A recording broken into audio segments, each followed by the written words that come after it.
Good morning. Oh, I'm so thirsty. I'm so thirsty. And I cannot buy water because the shop next door does not allow card payments. So I've just been sitting in here wondering what I'm gonna do. What am I going to do? I think I'll text my friend because she's at the mall and I'll ask her to bring water. Yeah, I'm supposed to be in here and I have a lot going on. I'm supposed to be at a meeting, but I'm waiting for some of my colleagues to arrive. And I'm also supposed to be reading a report. I'm writing a speech for a client and I have to read that report and make some notes and all of that. So I'm gonna do that after. But I was just thinking, earlier I saw a tweet. So I saw a tweet earlier while I was I know I'm supposed to be reading that report so that I can write the speech, but I have to get this out of my mind because I've been thinking about it. I saw a tweet earlier where someone was saying that voluntary celibacy is on the rise. I don't know if it's Gen Zers or just women in general in this current, atmosphere, that they are currently not wanting to pursue sexual things with men because men are, meaning men are meaning, and many women are realizing that sexual positivity is not sexual liberation. So what does that mean? It basically just means that you cannot control, you can want to have sexual liberation. Luto. Okay, as I was still saying, I was speaking about sex positivity, right? That it's not necessarily sexual liberation, but that's not where the discussion is going. I was also thinking about purity culture, right? That when I think of celibacy at this particular point, I'm intrigued by how it's not influenced by purity culture. People don't care if there will be virgins when they marry or if they have slept with 3 or 5 people or whatever. However, I've noticed that there seems to be this purity culture element that is imposed on women that have already had sex. This trend where women are selling or are buying vaginal tightening creams and steam what's and whatever to make their vaginas, even in the adverts, the women would say, it would be like you've never had a child or you've never slept with so and so many men. And when I think about it, that is exactly what purity culture means. It means that it tries to teach women that your vagina must look as, what's the word for when something is untouched, and which is a ridiculous notion, by the way, because you're not going to see fingerprints on a vagina. But purity culture has managed to evolve in a way that women that also have been having sex or continue to have sex still feel the stigma to not show that they're having sex, which is crazy if you think about it, because when are we going to do away with purity culture in totality? We went from women getting, not even women, young girls getting rings at churches to prove that they're so pure. And I even saw some church, I won't name the church because I don't want to. Yeah, I saw some church a few months ago where women that were intombindo, just, meaning virgins, were getting assigned to husbands. And, it looked, I don't know, I can't say dignified because it would mean that to some extent I'm agreeing to purity culture.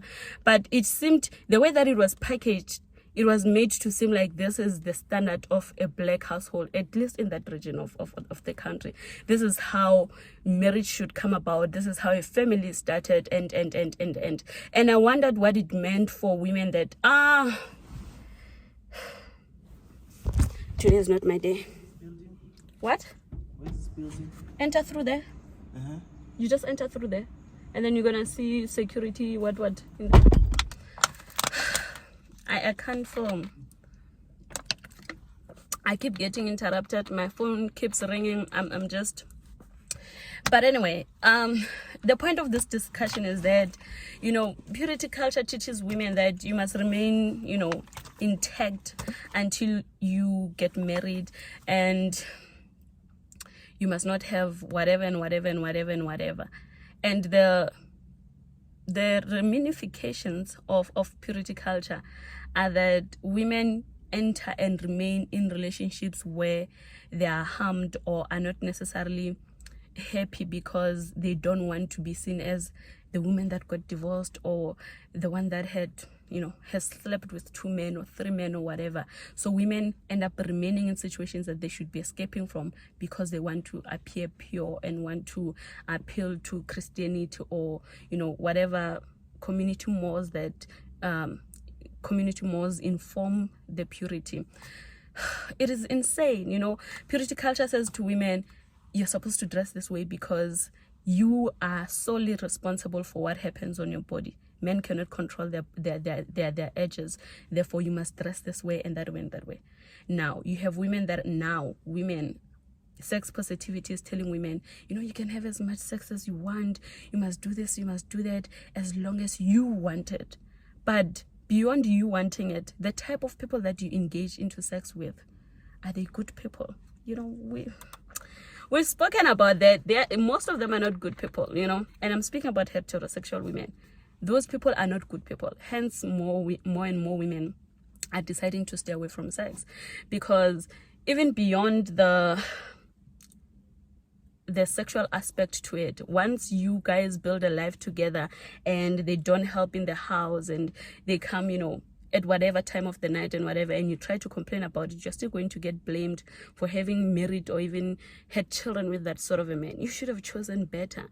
You're now coming to social media, according to them, to cry about a man that's a deadbeat when you should have done better by choosing a man that won't run away from your children. So I don't think the sex positivity movement prepared for these types of challenges or prepared for these conversations in a nuanced level, to say there is more to sexual health talks and whatever than merely just wanting to have sex and having sex as much as you want. Because you can also tell women to have as much sex as they want, but now we're dealing with governments that are illegalizing abortion. So how are you going to tell women, go ahead and have sex, have the best time of your life, and then when they fall pregnant, they cannot access reproductive health facilities? Do you see how reckless and irresponsible that is? Let's just ponder on that for a bit. What exactly are we trying to achieve here? I feel like I'm rambling, but I think it's just something that has been on my mind. I have to go to my meeting. There's a lot of reflections that must take place.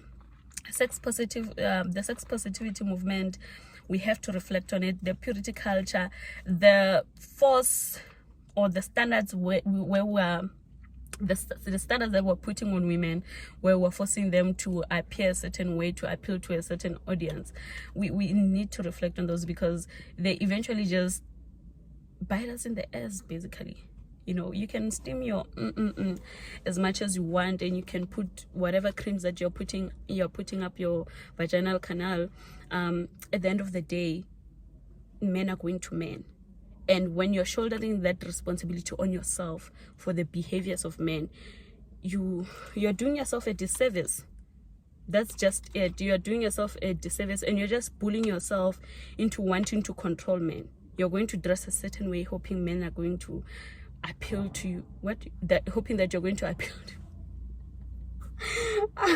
hoping that you're going to appeal to men, and you're going to do things to your vagina, or you're not going to do things to your vagina. Some women don't even masturbate because purity culture says you're only supposed to be touched by a man. These things lead to so many things. I feel like I'm rambling, but you have women that have never had an orgasm in their relationship or in whatever sexual encounter that they have with men, because they view sex as something that should happen to them instead of something that they should be taking part in. And you cannot tell me that the way that women have been conditioned to view sex and to view their bodies does not result in them just merely laying there and allowing these men to do whatever they want to them. Because you've treated women's bodies as, this offering.